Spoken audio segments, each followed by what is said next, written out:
Eric Voegelin, a philosopher known for his analysis of political order, symbols of transcendence, and the interplay between Gnostic movements and modernity, would likely interpret the Nag Hammadi Library within his broader framework of Gnosticism as a political and existential revolt against reality.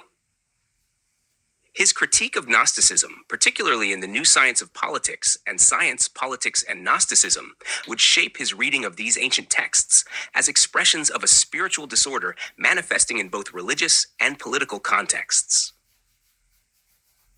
Voegelin's concept of Gnosticism and the Nag Hammadi Library. Voegelin defined Gnosticism as a belief system in which adherents seek salvation through secret knowledge, gnosis, and reject the structure of reality as an imperfect or corrupt creation. He viewed it as a recurring pattern in history, appearing in both ancient sects and modern political ideologies. The Nag Hammadi Library, with its rejection of the material world and its emphasis on esoteric revelation, would, in Voegelin's interpretation, exemplify a Gnostic revolt against the order of existence. In On the Origin of the world is depicted as the flawed creation of the archons and their chief, Yaldabaoth, a theme Voegelin would associate with Gnostic rejection of the cosmos. The text states, "And their heavens will fall one upon the next, and their forces will be consumed by fire. Their eternal realms, too, will be overturned." On the Origin of the World. Voegelin would likely see this as evidence of the Gnostics' refusal to accept reality, instead envisioning its destruction and replacement with a perfected order. The rejection of the cosmos and political implications. Voegelin argued that Gnosticism attempts to immanentize the eschaton, meaning it seeks to realize a utopian vision of salvation within history, rather than in a transcendent realm. The Nag Hammadi texts often depict the material world as inherently evil and doomed to destruction. Then will come the destruction of the lower aeons. The light will, the darkness, and obliterate it. It will be like something that has never been. On the Origin of the World. From Voegelin's perspective, such a worldview fosters totalitarian aspirations when applied politically.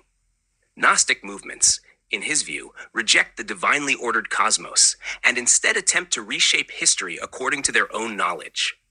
The violent apocalypticism of these texts, where the archons and their realms are obliterated, aligns with Voegelin's warning against radical political ideologies that seek to overthrow existing structures in favor of an idealized future. Sophia and the feminine principle in Gnosis. Voegelin also analyzed how Gnostic myths structured divine figures as agents of rebellion. Sophia, a key figure in Nag Hammadi literature, is both the creator of the flawed demiurge and his destroyer. Having created the first product, i.e., Yaldabaoth, she, Sophia, will put away the wise fire of intelligence and clothe herself with wetless wrath. Then she will pursue the gods of chaos, i.e., the archons, whom she created along with the prime parent, Yaldabaoth. She will cast them down into the abyss.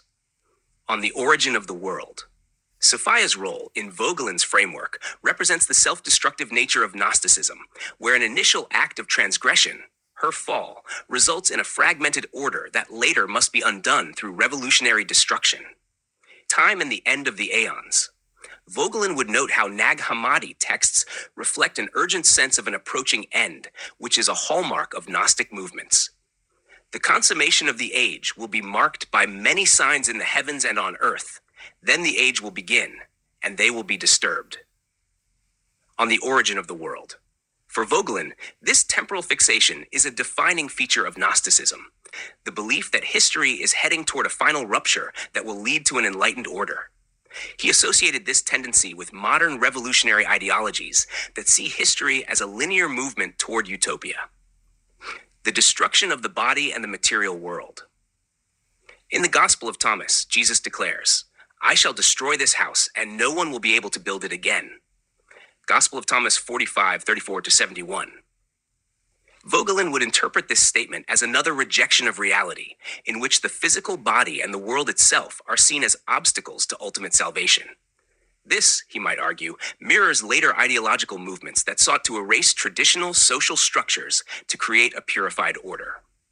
Voegelin's reading of the Nag Hammadi Library. Voegelin would have likely interpreted the Nag Hammadi Library as an early example of a broader Gnostic impulse, one that rejects reality, vilifies order, and promotes an eschatological transformation of existence. He would view the texts as part of a long tradition of movements that, in their refusal to accept divine and natural structures, end up fostering disorder, both spiritually and politically.